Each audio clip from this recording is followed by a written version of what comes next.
No പറയാൻ വേണ്ടിയിട്ടായിരുന്നു ഞാൻ ശരിക്കും ആളെ കാണാൻ പോയത്. എന്റെ ലൈഫിലെ തന്നെ ഏറ്റവും മോശമായിട്ടുള്ള ഒരു വർഷമാണ് ഈ 2024. ശരിക്കും എന്റെ ലൈഫിൽ ഇനിയൊരു ഹാപ്പിനെസ് ഉണ്ടാവോ എന്ന് വരെ ചിന്തിച്ച കൂട്ടി അങ്ങനെ ഒരുപാട് വർഷമായിരുന്നു. കറക്റ്റ് ഒരു വർഷം കഴിഞ്ഞിട്ട് വീണ്ടും തിരിഞ്ഞു മറിഞ്ഞ് ആളുടെ പ്രപ്പോസൽ എൻ്റെ അടുത്തേക്ക് വന്നു. ഞാൻ എന്ത് കാരണം പറഞ്ഞിട്ട് നോ പറയും എന്നിങ്ങനെ ചിന്തിച്ചോണ്ട് ഇരുന്നിട്ട് എനിക്ക് കിട്ടിയ ലാസ്റ്റത്തെ ഐഡിയ ആണ്.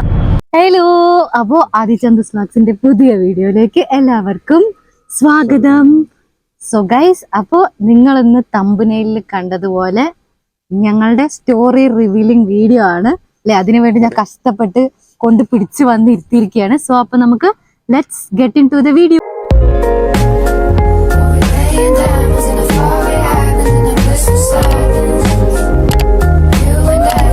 ഇന്നത്തെ നമ്മളുടെ വീഡിയോ നമ്മൾ ഷൂട്ട് ചെയ്യുന്നത് മലമ്പുഴയിലാണ് കേട്ടോ.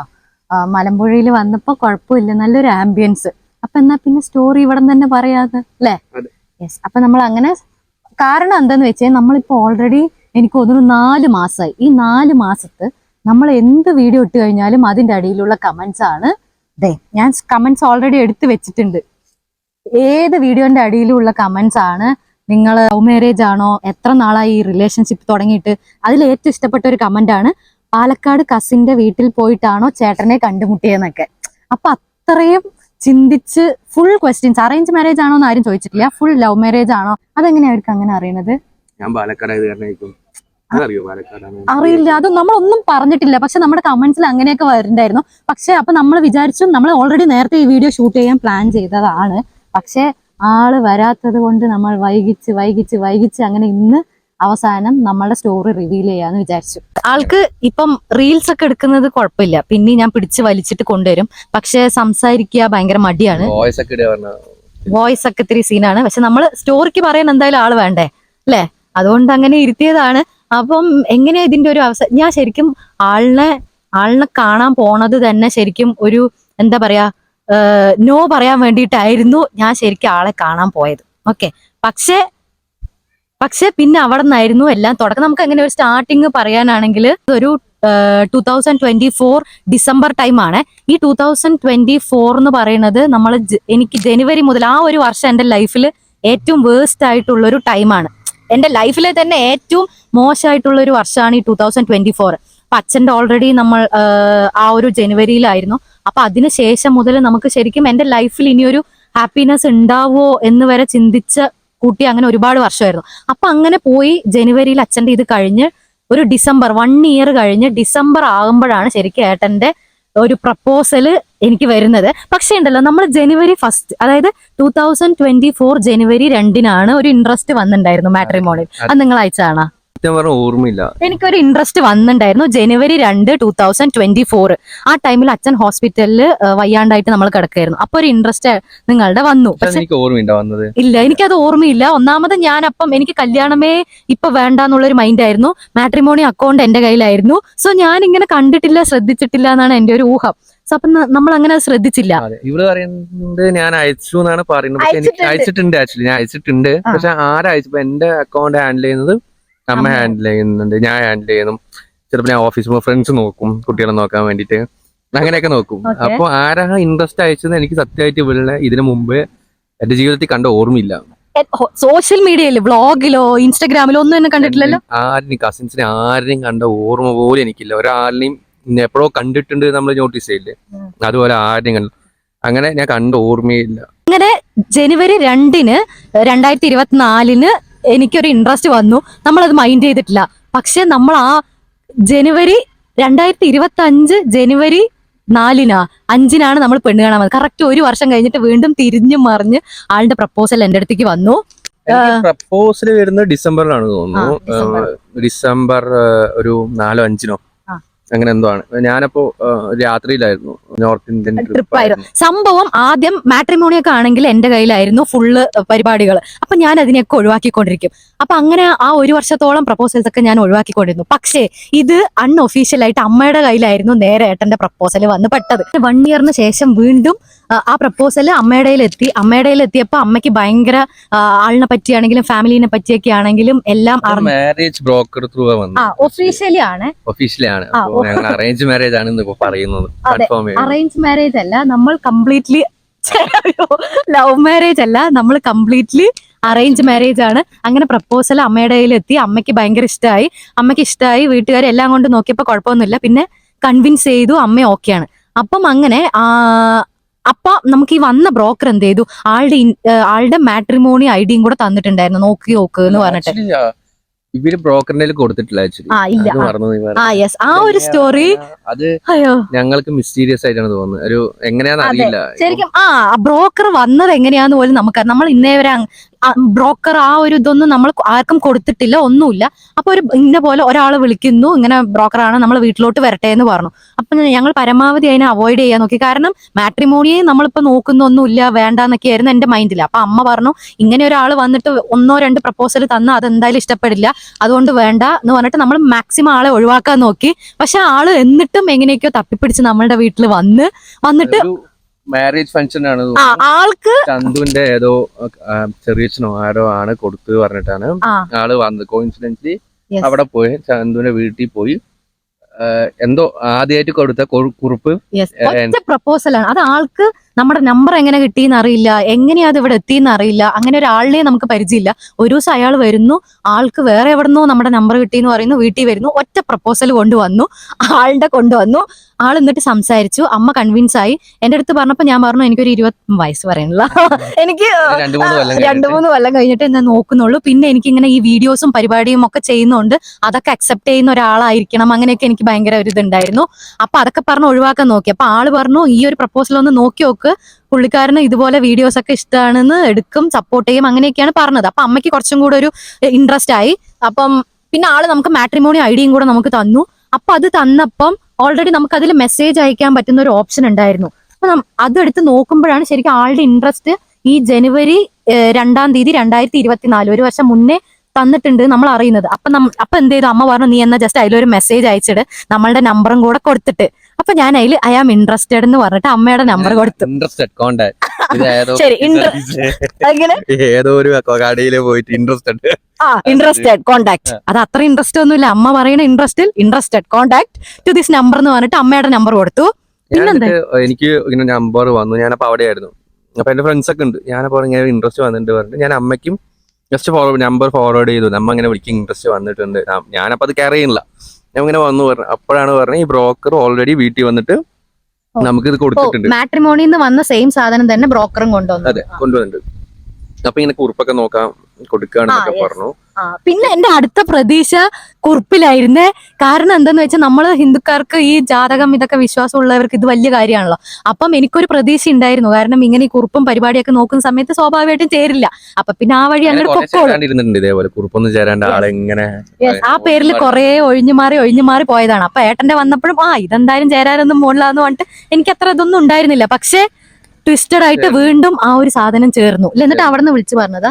വീട്ടിൽ നിന്ന് ഇവിടെ ചന്തുവിന്റെ അമ്മനെ വിളിച്ചു വന്നു. അപ്പൊ ഞാൻ അവിടെ ആയിരുന്നല്ലോ ഓട്ടോമാറ്റിക്. അപ്പൊ ഇങ്ങനെ ചന്തുവിന്റെ അമ്മയാണ് പറഞ്ഞത്, ഞാൻ സംസാരിക്കണം, ഒരു ജസ്റ്റ് ഒന്ന് ഫോണിൽ കൂടെ രണ്ടുപേരും കൂടെ സംസാരിക്കാൻ ചന്തുവിന് അങ്ങനെ ഒരു താല്പര്യം പറഞ്ഞു. അതെന്തിനാ ഞാൻ താല്പര്യം പറഞ്ഞത്? അതുപോലെ എന്നെ ഒഴിവാക്കാൻ വേണ്ടി പറഞ്ഞതായിരിക്കും. കാരണം ജാതകം ചേരില്ല എന്നാണ് എന്റെ ഒരു പ്രതീക്ഷ. അത് വെച്ചിട്ട് ഒഴിവാക്കാന്ന്. പക്ഷെ അത് ചേർന്നു. അതിനുശേഷം പിന്നെ നെക്സ്റ്റ് സ്റ്റെപ്പ് എന്ന് പറയുമ്പോൾ നമ്മൾ സ്വാഭാവികമായിട്ടും വീട്ടിലൊരു പെൺകുട്ടീനെ കൊടുക്കുമ്പോൾ അന്വേഷണം പരിപാടിയൊക്കെ ഉണ്ടാവുമല്ലോ. അപ്പം അങ്കിളാണെങ്കിലും വലിയച്ഛനവർ അങ്ങനെ എല്ലാവരും അന്വേഷിച്ച് വരുമ്പോ എന്തെങ്കിലുമൊക്കെ ഒരു മുടക്കം വരുന്നു ഞാൻ വീണ്ടും പ്രതീക്ഷിച്ചു. പക്ഷെ അവരൊക്കെ അന്വേഷിച്ചപ്പോ പയ്യൻ നല്ല പയ്യനായിരുന്നു. ആണ്. അപ്പൊ നല്ല പയ്യനാണ്, എല്ലാം കൊണ്ടും അവർക്കും താല്പര്യമായി. അപ്പൊ എനിക്ക് മനസ്സിലായി ഞാൻ പെടാൻ പോവുകയാണ്. കാരണം ഓൾറെഡി അഖിലേട്ടൻ എല്ലാവരുടെയും എനിക്ക് പ്രഷർ ഉണ്ട്, ഞാൻ എല്ലാം ഒഴിവാക്കി വിടുകയാണ്, അങ്ങനത്തെ ഒരു ഇതിൽ ഇനിയും കുറെ വൈകിക്കുകയാണെന്നൊക്കെ പറഞ്ഞിട്ട് എനിക്ക് പ്രഷർ നല്ല മാതിരി ഉണ്ടായിരുന്നു. അപ്പൊ അഖിലേട്ടനും ഇവരെല്ലാവരും കൂടെ ഒറ്റ ടീമായി മാറി. എനിക്ക് വേറെ ഓപ്ഷൻ ഇല്ല. ഇനി ഞാൻ എന്ത് കാരണം പറഞ്ഞിട്ട് നോ പറയും എന്നിങ്ങനെ ചിന്തിച്ചോണ്ട് ഇരുന്നിട്ട് എനിക്ക് കിട്ടിയ ലാസ്റ്റത്തെ ഐഡിയ ആണ്, ഓക്കെ എന്നാ പിന്നെ ഞാൻ ചെക്കനായിട്ടൊന്ന് സംസാരിക്കട്ടെ. അങ്ങനെ സംസാരിച്ചിട്ട് എനിക്ക് ഓക്കെ ആണെങ്കിൽ നമുക്കിത് പ്രൊസീഡ് ചെയ്യാം. അങ്ങനെ ഞാൻ അമ്മനോട് പറഞ്ഞു. അപ്പൊ അമ്മ നമ്മുടെ നമ്പർ ഷെയർ ചെയ്തു. അങ്ങനെ അമ്മ ആളുടെ വീട്ടിൽ വിളിച്ച് പറഞ്ഞിട്ട് ആളെ കൊണ്ട് എന്നെ വിളിക്കാൻ പറഞ്ഞു. അല്ലെ, എന്താ സംഭവം പറ. അങ്ങനെ വിളിക്കാൻ പറഞ്ഞു. അപ്പൊ ഞാൻ ആ സമയത്താണ് ഇവിടെയൊക്കെ പോയിട്ട് വന്ന് വീട് എത്തിയത്. എനിക്ക് തോന്നുന്നു December 4th or 5th, എനിക്ക് ഓർമ്മയില്ല കറക്റ്റായിട്ട്. എന്നിട്ട് എനിക്കൊരു ഓക്വേർഡായിരുന്നു. എനിക്ക് ആളിനെ ഫോണിൽ വിളിച്ചു, ഒരാൾ ഒരു പരിചയമില്ലാത്ത ഒരാളിനെ വിളിച്ചിട്ട് ഇങ്ങനെ സംസാരിക്കാൻ പോകണമെന്ന് പറഞ്ഞു. അപ്പൊ ഞാനും എനിക്ക് അങ്ങനെ ഓക്വേർഡായിട്ട് ഞാൻ പറഞ്ഞു ഇല്ല ഇപ്പൊ വേണ്ട. അങ്ങനെ 2-3 ദിവസം തള്ളി നീക്കി. അപ്പൊ വീട്ടില് പറഞ്ഞു ഇതിന്റെ ഇത്ര ദിവസം തള്ളി നിൽക്കാൻ പാടില്ല വിളിക്കാൻ ഒരാളിനെ. പിന്നെ അങ്ങനെ ഒരു ദിവസം സർപ്രൈസ് ആയിട്ട് ചന്തു വിചാരിച്ച് ഞാൻ നൈറ്റ് വിളിക്കുന്നതാണ്. എല്ലാരും സ്വാഭാവികമായിട്ട് 6 മണി 7 മണിക്ക് വിളിക്കുന്നതാണ് ചന്തു വിചാരിച്ച്. ഞാനപ്പോ ശരി സ്പോണ്ടേനിയസ് ആയിട്ട് ഉച്ചയ്ക്ക് ആ സമയം ഉച്ചയ്ക്കൊരു ഭക്ഷണമൊക്കെ കഴിച്ചിട്ടുള്ള സമയത്തായിരുന്നു ഞാൻ ചന്തുവിനെ വിളിച്ചത്. അപ്പൊ ചന്തു സർപ്രൈസ് ആയി ആ സമയത്ത് തന്നെ. ഞാൻ വർക്ക് ചെയ്തോണ്ടിരിക്കുന്നു. അപ്പൊ അമ്മ വേഗം ഫോൺ ഇതാ വിളിക്കുന്നു, ഫോൺ നിനക്ക് എന്ന് പറഞ്ഞിട്ട് കൊണ്ടു തന്നു. ഞാന് ചന്തുവിന്റെ പ്രൊഫഷൻ അറിയാലോ, HR ആണ് ആള്. അത് വേണ്ട അറിയായിരിക്കും. HR ആണ് ചന്തു. ആക്ച്വലി ഞാൻ എന്താ വിചാരിക്കുന്നത് ഒരു HR ആണ്. ഞാൻ കുറെ ക്വസ്റ്റ്യൻസ് പ്രതീക്ഷിച്ചു ഞാൻ വിളിക്കും. എനിക്ക് അതൊരു ടെൻഷൻ ഉണ്ടായിരുന്നു. എന്തൊക്കെയായിരിക്കും ക്വസ്റ്റ്യൻസ്, എന്തൊക്കെ ചോദിക്കും. ഇത് നമ്മളൊരു ക്വസ്റ്റ്യൻ ഒരു കാൻഡിഡേറ്റ് നമ്മൾ ഇരിക്കുന്ന ഞാൻ പ്രിപ്പയർ ഒന്നും ചെയ്തില്ല. പക്ഷെ അന്നേരം ക്വസ്റ്റ്യൻസ് കുറെ പ്രതീക്ഷിച്ചു. ഒന്ന് ചോദിച്ചിട്ടാണ് യൂഷ്വലി ചോദിക്കുന്ന പോലെയാണ് ചോദിച്ചത്. ചിലപ്പോ അങ്ങനെ ആയിരിക്കാം, എനിക്കറിയില്ല. എനിക്കും ഫസ്റ്റ് എക്സ്പീരിയൻസ് അല്ലേ, ആദ്യമായിട്ട് ഒരാളോട് സംസാരിക്കുക ഒഫീഷ്യലി അതല്ല എനിക്ക്. പിന്നെന്താ വെച്ച് ഞാൻ എന്താ ചോദിക്കേണ്ടത്. ഒരു 10 മിനിറ്റ് സംസാരിച്ചു. 10-12 മിനിറ്റ് സംസാരിക്കുന്ന ഇടയിൽ ചന്തു പറഞ്ഞു ഞാൻ ഇങ്ങനെ ഇൻഫ്ലുവൻസർ അല്ല പറഞ്ഞത്, ഞാൻ വീഡിയോസ്.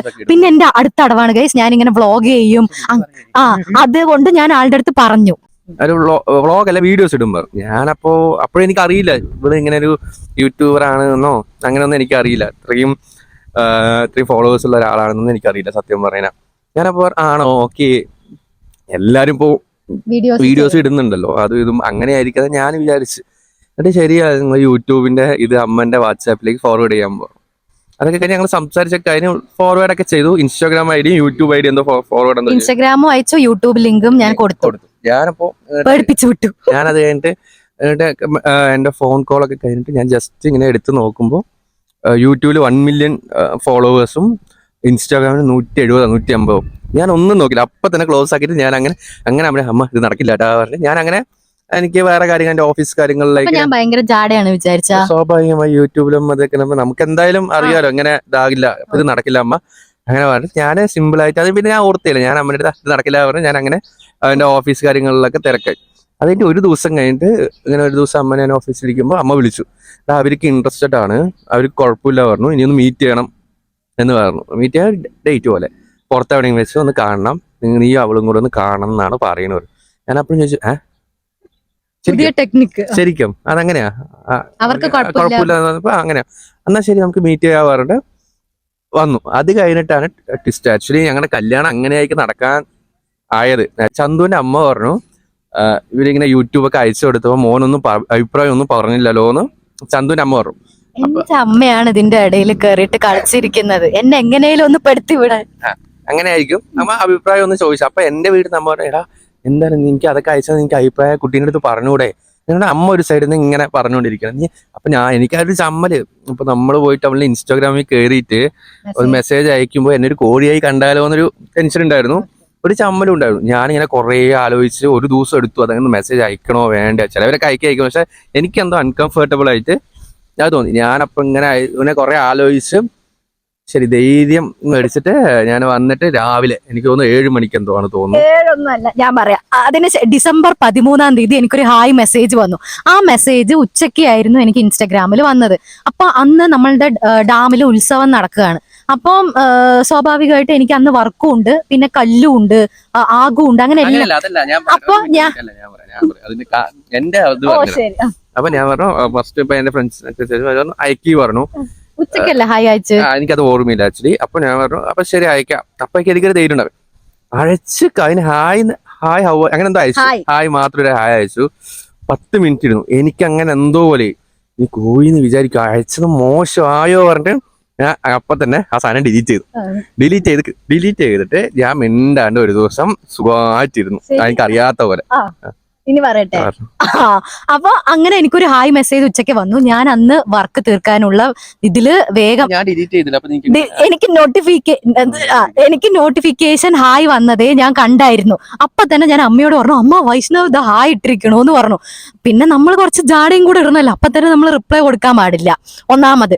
രണ്ടാമത്തെ കേസ് പിന്നെ മെല്ലെ ഞാൻ അന്ന് വർക്ക് ഒന്നാമത് തീർക്കാനായിരുന്നു. അന്ന് വീട്ടില് കല്ലും എല്ലാവരും വന്നിട്ടുണ്ടായിരുന്നു. അപ്പൊ ഞാൻ ലാഗ് ആയി കഴിഞ്ഞാൽ എന്റെ മനസ്സിൽ ഇനിയിപ്പോ ആദ്യമായിട്ട് അയച്ചിട്ട് എന്തെങ്കിലും തോന്നുവോ എന്നൊക്കെ ലാഗ് വന്നു കഴിഞ്ഞാൽ അത് ബുദ്ധിമുട്ടാവും. അപ്പൊ കുറച്ച് ഞാൻ ഫ്രീ ആയിട്ട് റിപ്ലൈ കൊടുക്കാം എന്ന് പറഞ്ഞിട്ട് അത് അങ്ങനെ വെച്ചു. ചെയ്ത് കഴിഞ്ഞിട്ട് പിന്നെ ലാഗ് വരും കാരണം യെസ്, കാരണം വർക്ക് ഉണ്ട്, പിന്നെ ഉത്സവത്തിന്റെ അങ്ങോട്ട് പോവാണ്, എല്ലാവരും ആയിട്ട് ഫോൺ നോക്കാൻ പറ്റില്ല. അപ്പൊ ഓരോ റിപ്ലൈ വൈകി കഴിഞ്ഞു കഴിഞ്ഞാൽ ചിലപ്പോൾ ഓപ്പോസിറ്റ് ഉള്ളവർ വിചാരിക്കലോ അവൾക്ക് ഭയങ്കര ജാടയാണ്, ഇത്രയും ഡിലേ എടുത്തിട്ടാണ്. അപ്പൊ ആ പരിപാടി വരാണ്ടിരിക്കാൻ ഒന്ന് ഫ്രീ ആയിട്ട് മെസ്സേജ് അയക്കാം എന്ന് പറഞ്ഞിട്ട് ഞാൻ വെച്ച് കഴിഞ്ഞിട്ട് വൈകുന്നേരം ഒന്നും എടുത്തില്ലെന്ന് തോന്നുന്നു. 1 മണിക്കൂർ 2 മണിക്കൂർ കഴിയുമ്പോഴത്തേക്ക് ആ മെസ്സേജേ കാണുന്നില്ല, ഡിലീറ്റ് ചെയ്തു.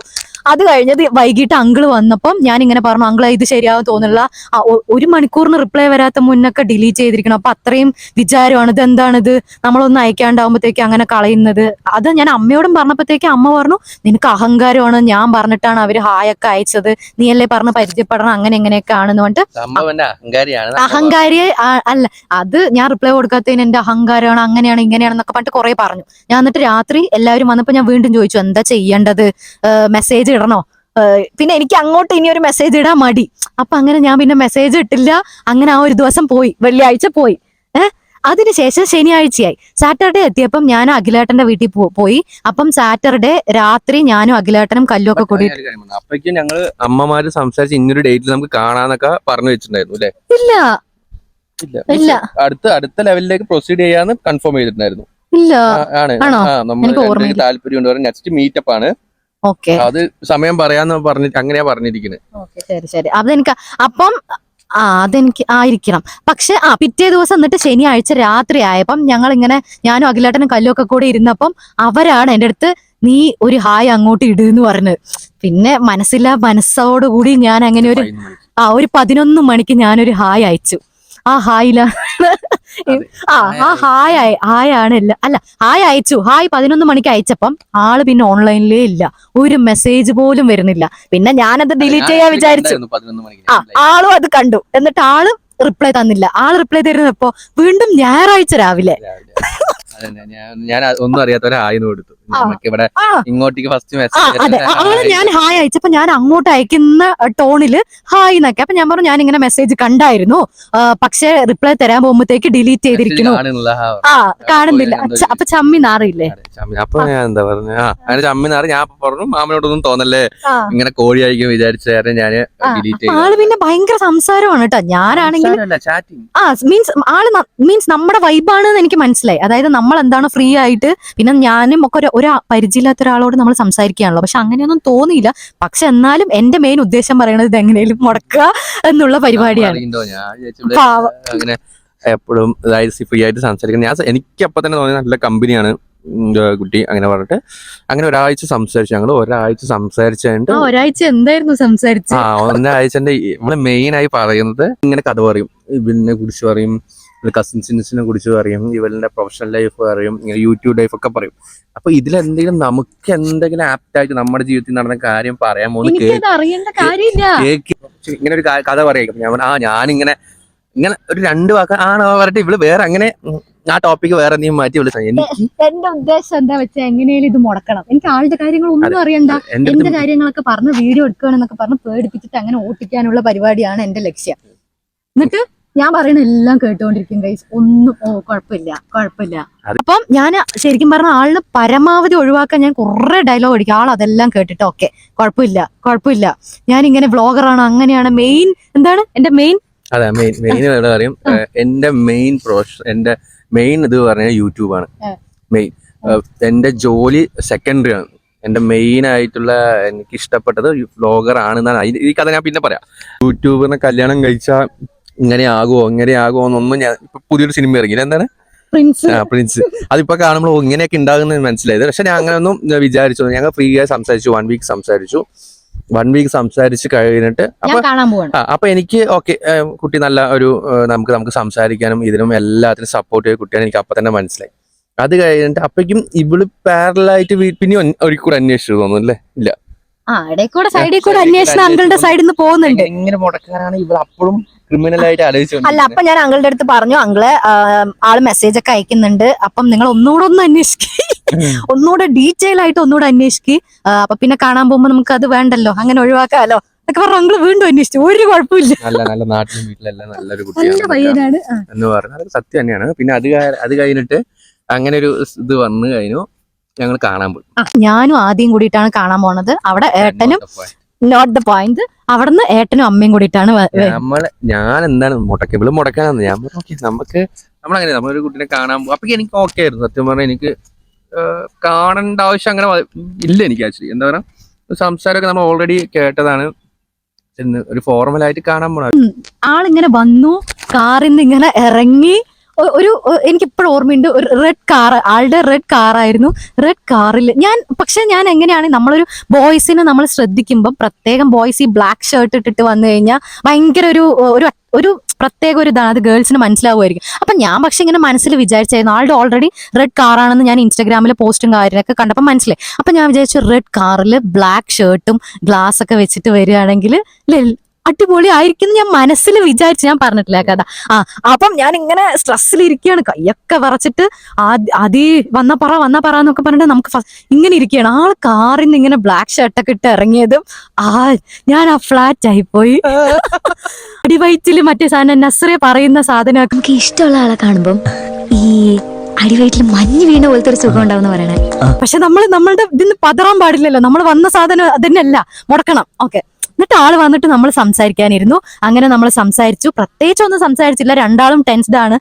സംസാരിച്ചാ നീ സംസാരിച്ചു, ഞാൻ പ്രത്യേകിച്ച് ഒന്നും സംസാരിച്ചു. ഇവൾ അപ്പോഴും പറഞ്ഞു എന്റെ അടുത്ത് ഞാൻ യൂട്യൂബറാണ്. ഇത് കുറെ പറഞ്ഞോണ്ടേ ഇരിക്കുന്നുണ്ട്.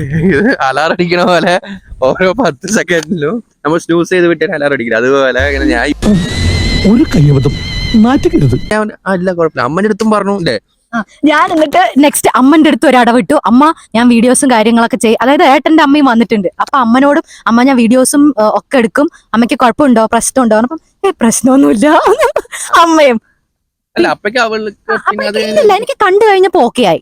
അത് കണ്ട് സംസാരിച്ചപ്പോഴും എനിക്കെന്തോ ഭയങ്കര പാവമാണ്, പിന്നെ നമ്മുടെ ഒരു വൈബാണ്, അങ്ങനെയൊക്കെ തോന്നിയിട്ട് എനിക്ക് അങ്ങനെ സംസാരിച്ചപ്പോ എനിക്ക് ഭയങ്കര എന്താ പറയാ, നേരെ അതുവരെ വന്നൊരു മൈൻഡ് ഉൾട്ടായ ഒരു ഫീൽ ആയിരുന്നു. അങ്ങനെ അവിടെ നിന്ന് ഇറങ്ങി ഏട്ടൻ തന്നെയായിരുന്നു എന്നെ കാറിൽ കാണിക്കമാത അവിടെ ആദ്യം സ്കൂട്ടിയിൽ അങ്ങനെ പോയി. എന്നെ കാറിലാട്ടോ കൊണ്ട്. എനിക്കപ്പോ അത് ഭയങ്കര ഇമോഷണലി, നമ്മൾ ആദ്യമായിട്ട് ഒരു പെണ്ണ് കാണാൻ പോകുമ്പോ അങ്ങനെ എനിക്ക് തോന്നുന്നില്ല അങ്ങനെയൊക്കെ ഉണ്ടാവുന്നു. പക്ഷെ അമ്മയും ഏട്ടനും പറഞ്ഞു എന്നാ വാ കാറിൽ കൊണ്ട് അവിടെ കൊണ്ട് വിടാന്നൊക്കെ പറഞ്ഞിട്ട് ഞങ്ങൾ 3 ആളും കാറിൽ പോയി. പോണ കുറച്ച് മൊമെന്റ് ഭയങ്കര നമ്മൾ സംസാരിച്ച് ഒരു ഫാമിലി, ഒരു ഇമോഷണലി എനിക്ക് അത് ഭയങ്കരമായിട്ട് കണക്ട് ആയി. അത് കഴിഞ്ഞ് ഞങ്ങൾ ഇറങ്ങാൻ നേരത്ത് ഒരു ബായ് പറഞ്ഞൊരു സാധനം ഉണ്ടായിരുന്നു. ഏട്ടൻ്റെ അടുത്ത് ഞാനിങ്ങനെ ബായ് പറഞ്ഞപ്പോൾ ആ ഒരു ഐ കോണ്ടാക്ട് എനിക്ക് ഇപ്പോഴും ഭയങ്കര ഓർമ്മയുണ്ട്. എനിക്കത് ഭയങ്കര സ്ട്രൈക്കിംഗ് ആയ ഒരു സാധനമായിരുന്നു. അത് കഴിഞ്ഞ് ഞാൻ ആദ്യന്റെ അടുത്ത് കയറിയപ്പോൾ ആദ്യം എങ്ങനെ ഉണ്ടായിരുന്നു ചോദിച്ചപ്പോൾ ആദ്യം പറഞ്ഞു ഒന്നും നോക്കണില്ല, ഇത് നമ്മൾ ഉറപ്പിക്കുകയാണ് എന്ന് പറഞ്ഞിട്ട് അപ്പൊ നമ്മളിത് ഉറപ്പിച്ചു, സെറ്റ്. എന്നിട്ട് ഞാൻ കാവടി തുള്ളിയ പോലെയായിരുന്നു പാലക്കാട് വീട്ടിൽ പോകണം. കാരണം അവിടെയും ഞാൻ ഇങ്ങനെ മുടക്കുന്നായിരുന്നു എല്ലാവരുടെ ഇത്. അപ്പൊ അഖിലേട്ടൻ, കല്ലു, വല്യച്ഛൻ, വല്യമ്മ, മുത്തശ്ശൻ എല്ലാവരും വെയിറ്റിംഗ് ആണ്. കാരണം എന്തെങ്കിലും ഞാൻ പറഞ്ഞിട്ട് മുടക്കുന്നവർക്ക് നന്നായി അറിയാം. അവിടെ പോണു, ഇതെനിക്ക് ഭയങ്കര ഇഷ്ടമായി, ഓക്കെ ആയി എന്ന് പറഞ്ഞത് അവര് ഭയങ്കര സർപ്രൈസ് ആയി. അങ്ങനെ നമ്മൾ കണ്ട് ഇറങ്ങിയപ്പോഴത്തേക്ക് ഇത് ഫിക്സ് ചെയ്തു. ഇതാണ് നമ്മുടെ ഒരു സ്റ്റോറി. നമ്മൾ ഒഫീഷ്യലി കണ്ടു. പിന്നീട് അങ്ങോട്ട് നമ്മൾ ഒരു 2 ആഴ്ചയൊക്കെ സംസാരിച്ചു. ഒഫീഷ്യലി പെണ്ണ് കാണല് വന്നു. അങ്ങനെ നമ്മൾ ഇവിടെ എത്തി. അങ്ങനെ സംസാരിക്കാൻ തുടങ്ങി. പിന്നെയാണ് മനസ്സിലായത് ഞാൻ എന്തുകൊണ്ടും എന്റെ ലൈഫിൽ എടുത്ത ഏറ്റവും ഒരു ബെസ്റ്റ് ഡിസിഷൻ ആണ് ആളെന്ന് എനിക്ക് മനസ്സിലായിട്ടാ. കാരണം അന്ന് എനിക്ക് ഞാൻ ഇപ്പോഴും ഇത് വിശ്വസിക്കുന്നത് ആദ്യം ഒരു വീഡിയോയിൽ പറഞ്ഞ പോലെ തന്നെ ഒരു അൺഎക്സ്പെക്ടഡ്ലി അച്ഛനായിട്ട് ഞാൻ അതും പറഞ്ഞിട്ടുണ്ടായിരുന്നു. ഞാൻ വീട്ടിൽ നിന്ന് ഇറങ്ങുന്ന സമയത്ത് അച്ഛൻ്റെ അടുത്ത് പ്രാർത്ഥിച്ചിട്ട് ഇത് എനിക്ക് വിധിച്ചതാണ്, അച്ഛൻ വിധിച്ചതാണെന്നുണ്ടെങ്കിൽ എൻ്റെ മനസ്സിൽ അത് ഓക്കെ ആയിട്ട് തോന്നിക്കണം എന്ന് പറഞ്ഞിട്ടാണ് ഞാൻ ഇറങ്ങിയത്. അതുപോലെ തന്നെയായിരുന്നു ഇപ്പോഴും വിശ്വസിക്കുന്നത് അച്ഛൻ കൊണ്ടുവന്ന ആളാണെന്നാണ്. കാരണം അതിനുശേഷം എനിക്കിപ്പോഴും ഓർമ്മയുണ്ട്, ഈ ഒരു 2024 ജനുവരി മുതൽ എൻ്റെ ലൈഫ് അത്രയും വേസ്റ്റ് ആയിട്ട് പോകുന്ന ഒരു വർഷമായിരുന്നു. അതിലായിരുന്നു ആള് വന്നിട്ടുണ്ടായിരുന്നത്. അപ്പം ഒട്ടും പ്രതീക്ഷയില്ല എൻ്റെ ലൈഫിൽ ഇനിയൊരു ഹാപ്പിനെസ് ഉണ്ടാവുന്നു. പക്ഷെ ആള് വന്നതിന് ശേഷം ശരിക്കും ശരിക്കും എൻ്റെ ലൈഫ് മാറി. എന്താ പറയാ, അച്ഛന് ശേഷം എന്നെ ഈ കയ്യിൽ കൊണ്ട് നടക്കുക എന്ന് പറയില്ലേ, അതേപോലെ തന്നെയാണ് ഈ ഒരു 5 മാസം കഴിഞ്ഞു. ഹാപ്പി ആയിട്ട് പോണു. ഇനിയും ലൈഫ് ലോങ് ഇതുപോലെ പോട്ടെ എന്ന് വിചാരിക്കണം അല്ലെ. അപ്പൊ അത്രയൊക്കെയുള്ളൂ ഗൈസ്. 5 മാസം അടിപൊളി. എന്റെ ലൈഫ് ഒരു പുതിയൊരു ഫീല് ശരിക്കും പറഞ്ഞു കഴിഞ്ഞാൽ. ഇത്രയും കാലം 5 മാസത്തിലും നിന്റെ എക്സ്പെക്ടേഷൻ എന്ന് പറഞ്ഞാൽ ഞാൻ വിശ്വസിക്കുന്നത് ഒരു പാർട്ട്ണറിൽ നിന്ന് വേണ്ട ഒരു സാധനം എന്ന് പറയുന്നത് അവളായിട്ട് ഇരിക്കാൻ പറ്റുക എന്നൊരു സാധനമാണ്. അത് പോകുമ്പോഴാണ് പ്രശ്നം വരുന്നത്. പക്ഷെ എന്ത് ഓപ്പൺ ആയിട്ട് പറയാം, ഒരു ഗുഡ് ഫ്രണ്ട് ആയിട്ട് എല്ലാത്തിനും സപ്പോർട്ട് ചെയ്ത് എനിക്ക് ഞാനായിട്ട് പോവാൻ പറ്റി. സോ ഞാൻ ഭയങ്കര ലക്കിയാണ് guys. Thank you so much for coming into my life. അയ്യോ അപ്പൊ അത്രേ ഉള്ളൂ ഗൈസ് നമ്മുടെ സ്റ്റോറി. അപ്പൊ എല്ലാവർക്കും ഇഷ്ടപ്പെട്ട് കഴിഞ്ഞാൽ എല്ലാവരും ലൈക്ക് ചെയ്യുക, ഷെയർ ചെയ്യുക, സബ്സ്ക്രൈബ് ചെയ്യുക. ഇത്ര ഒരു അരമണിക്കൂർ നിങ്ങളെ വെറുപ്പിച്ചത് സോറി. ഓക്കെ, അപ്പൊ ഇത്രേ ഉള്ളൂ. ഇനി നമ്മുടെ അടിപൊളി വീഡിയോസും കാര്യങ്ങളൊക്കെ ആയിട്ട് വരും. നിങ്ങൾ ഹാപ്പി അല്ലേ ഈ ഒരു 5 മാസം? 5 മാസം അടിപൊളി ഹാപ്പി അല്ലേ? അപ്പൊ ഇനി നമ്മൾ അടിച്ചു പൊളിച്ച് ഇനി അടുത്ത വീഡിയോസ് ഒക്കെ ആയിട്ട് വരാം അല്ലേ? വന്നുകൊണ്ടേയിരിക്കും. യെസ്, ഇനി നമ്മളുടെ വീഡിയോസും കാര്യങ്ങളൊക്കെ വരും. സോ അത്രേ ഉള്ളൂ ഗൈസ്. Tata bye.